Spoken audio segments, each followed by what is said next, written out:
Assalamualaikum warahmatullahi wabarakatuh.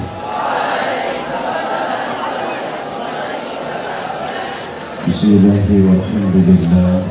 Wassalatu wassalamu ala sayyidina Rasulillah Sayyidina wa maulana Muhammad ibn Abdillah wa ala alihi wa sahbihi wa man tabi'ahu wa mawala. Jadi di PA ini belajar memimpin dan sekaligus praktek kepemimpinan. Jikalau menemukan adik-adiknya punya masalah, jangan buru-buru yang ada di pikiran itu menghukumnya. Apa yang harus dilakukan apabila adik-adiknya bermasalah? Maka yang harus kita lakukan adalah ide-ide apa untuk menangkal supaya adiknya itu tidak bermasalah. Jadi ide-ide itu, gagasan-gagasan itu yang penting, bukan hukuman-hukuman. Bayangin, kalau kita baca sejarah nabi-nabi dulu tuh, kalau nggak sanggup dia ngurusi umatnya, dia mohon sama Allah agar umatnya dihukum. Nabi Lut nggak sanggup dia ngurusi umatnya, dia mohon sama Allah agar umatnya dihukum. Begitu nabi-nabi selanjutnya, sampai pada akhirnya kepada Nabi Muhammad.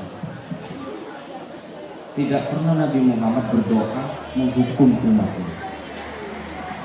Sebrengsek apapun umatnya, tidak pernah Nabi itu minta dihukum itu. Sampai Allah itu dalam Quran surah Al-Anfal ayat Alisa wassalatu itu kan sempat menjelaskan, kata Allah, wa ma kana Allahu liyu'adzibahum wa anta fihi. Allah tidak akan menghukum umat manusia selagi engkau Muhammad wa anta fihi masih hidup di tengah-tengah mereka. Bayangin sampai Allah begitu. Tidak akan ada hukuman dari Allah, tidak akan ada ajab dari Allah, hai Muhammad, untuk umatmu kalau kau masih hidup di tengah-tengah mereka. Nah, setelah baginda Nabi wafat, ayat berikutnya Allah menjelaskan, wa ma kana Allahu mu'adzibahum wa hum yastaghfirun. Allah juga tetap tidak akan menghukum, tidak akan mengajak manusia kalau manusia itu dia manusia-manusia yang sadar terhadap kesalahannya. Jadi tugas kita sebagai DPA ini, ya kan, kalau melihat adik-adik kita ini punya kesalahan, bagaimana ide kita untuk menyadarkan supaya adik-adik itu dia sadar bahwa dia tidak mau melakukan kesalahan itu. Jadi kalau anak-anak saya DPA ini, kalau adiknya salah dikit hukum, demi Allah kau akan pusing. Karena permasalahan-permasalahan akan terus silih berganti. Berapa juta hukuman yang kau siapkan. Tetapi kalau kita mencari solusi, mencari ide-ide terhadap permasalahan-permasalahan yang ada, jika ada permasalahan lagi, kita sudah punya ide untuk menyelesaikan. Nah, dalam kata-kata sambutan tadi saya lihat, dengar, biasa kalau saya dulu nyantri itu ketika ceramah ada yang menyangka. Jadi dua orang, kalau kita latihan muhadharah dulu, kalau saya latihan muhadharah ketika nyantri di Jawa, itu di samping itu ada berdiri yang kerjanya menyangkal pidato saya, pidato kita, pidato voltar gitu kan. Nah, nanti penyangkalnya dikasih penyangkal. Kalau saya tidak sepakat dengan pidato saudara Fikri, kalau menurut saya begini, nah, ada penyangkalan, ada penyeimbang. Nah, kamu harus sabar ketika kamu dikucilkan, diabaikan. Sebenarnya tidak ada yang mengucilkan dan mengabaikan. Itu masalah perasaan saja. Kalau kita sudah merasa ada orang yang mengucilkan, berarti ada rasa dendam di hati. Seorang pemimpin tidak begitu. Ketika instruksi dia diabaikan, Dia paham orang yang mengabaikan itu tidak setara dengan dia pemahamannya. Saya pernah pulang dari Bagan Batu, lalu di Bukit Kodok ada orang lempari pakai batu. Semua orang dilempar pakai batu, semua orang lempar pakai batu, dan tidak ada satu orang pun yang berkendaraan baik naik mobil atau naik kereta berhenti dan mukuli orang yang melempari batu itu. Layak sekali itu melempari kita. Sok preman dia tidak, karena semua orang yang berkendaraan dan dilempari batu itu sadar dan mengerti bahwa orang yang melempari batu itu orang gila, namanya si Emen. Makanya nggak ada reaksi. Gak ada reaksi. Lalu dari si Kampak ini tidak ada orang ngasih komando. Di sana ada orang yang menyepelekan kamu, melempari batu. Gak ada. Karena semua orang sadar itu yang melempari batu orang gila. Memang begitu kelakuannya. Orang yang akhlaknya rendah, orang yang adabnya rendah, orang yang wawasannya rendah, orang yang amalannya rendah, dia selalu menyepelekan orang. Nah kita orang DPA begituan, gak usah nganggap kita dikecilkan, gak usah nganggap kita disepelekan. Kita harus kerja kualitas. Ya? Oh ini adik ini begini kualitasnya, begini skillnya, aku harus begini. Itu jadi banyakin ide-ide, banyakin solusi-solusi. Tidak usah ada di benak sedikit pun memberi hukuman. Ya, memberi hukuman, tidak usah kan? Keluarkan aja banyak-banyak ide-ide. Bagaimana ini? Bagaimana ini? Bagaimana ini? Jika orang yang kita pimpin susah diatur, banyak introspeksi diri lah. Kenapa ya adik itu susah diatur? Aku dulu gimana ya, susah diatur tidak ya? Oh iya, aku dulu juga susah diatur. Yang paling songong kan, ketika kita dulu susah diatur, ketika kita menjadi pemimpin, orang yang kita atur susah diatur, langsung menghukum. Padahal Allah kasih teguran tuh. Dulu inti aja susah diatur. Nah sekarang adik-adikmu susah diatur. Tapi dia songong lalu ngambil hukum. Dihukum adik-adiknya. Seharusnya introspeksi diri, banyak istighfar, memohon sama Allah. Mudah-mudahan adik yang inti anggap songong itu dibolak-balik hatinya oleh Allah menjadi baik. Dibalik hatinya oleh Allah menjadi baik. Jadi harus di sana berpikir. Tidak usah mikir harus begini. Nah, buat ustadz atau ustazah, evaluasi itu penting. Jangan nunggu ada masalah baru kumpul. Jangan terjadi sesuatu baru kumpul. Kumpullah setiap saat untuk mencegah permasalahan. Namanya evaluasi. Nah kasih contoh nih organisasi yang tidak berjalan. Saya pernah negur ke ustazah bahwa di langit-langit aula itu banyak sarang laba-labanya. Itulah pertanda bahwa DPA itu nggak jalan organisasinya. DPA-nya nggak jalan, ustazah pengasuhnya nggak jalan, direkturnya nggak jalan, manajernya nggak jalan, sampai di direktur negur. Mengapa itu banyak sawangnya? Berarti mulai manajer sampai ke bawah tuh nggak jalan. Karena nunggu direktur yang negur baru diurusin.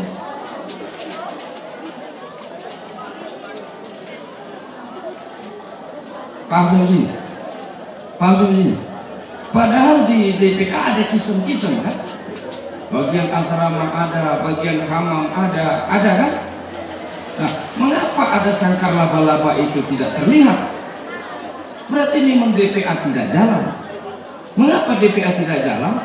Karena tim pengasuhannya tidak fungsi.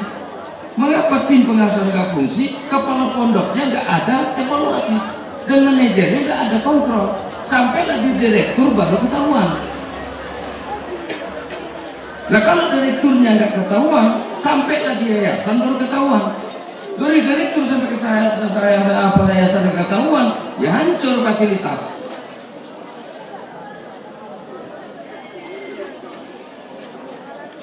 Paham sini? Nah, baru-baru ini kan saya marah sama bagian air, pegawai bagian air. Karena banyak kran yang rusak dan airnya jalan terus. Padahal DPA ada bagian asrama, DPA ada bagian hamam, ada ya? Ada. Ustadz pengasuhannya ada, kepala pondoknya ada, manajernya ada, sampai di direktur baru ketahuan. Berarti nggak jalan. Organisasi itu nggak jalan. Gitu. Mengapa kok terlalu cepat memberi hukuman? Sementara fungsi dan kewajiban kita nggak jalan.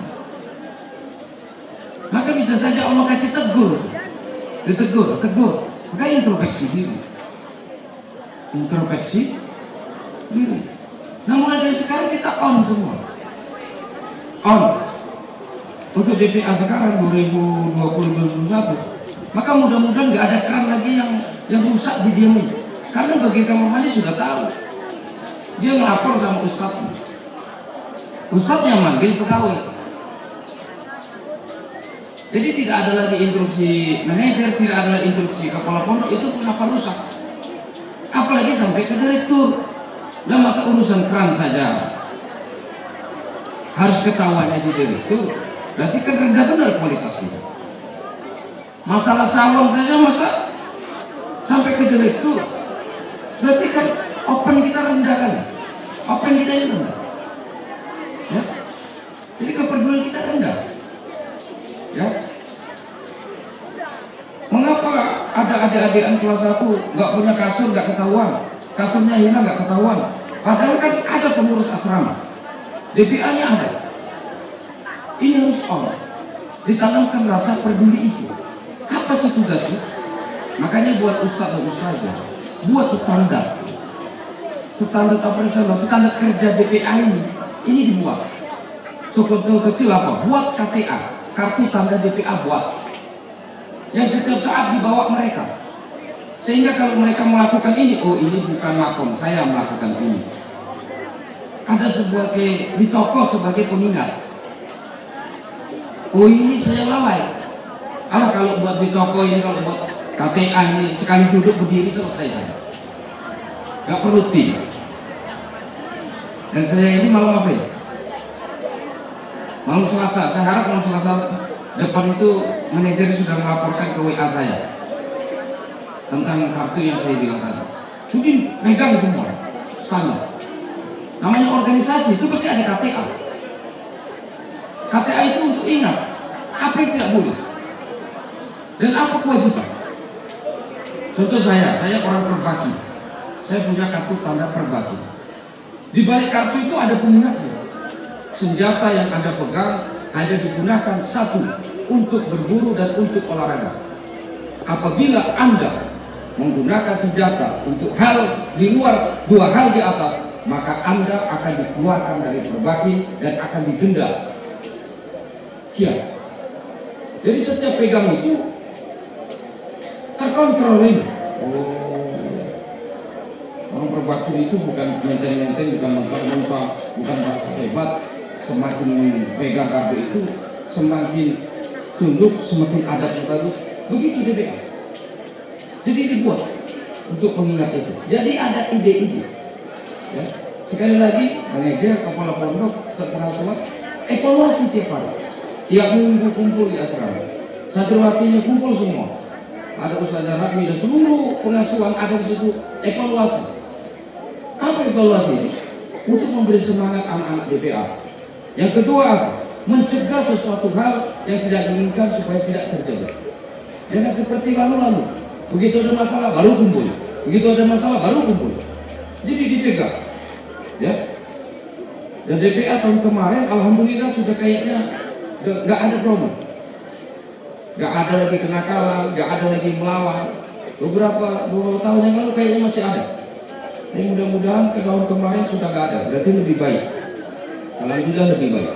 Ya. Dan sekarang kalian harus lebih baik dari mereka. Ya, itu menjadi pikiran.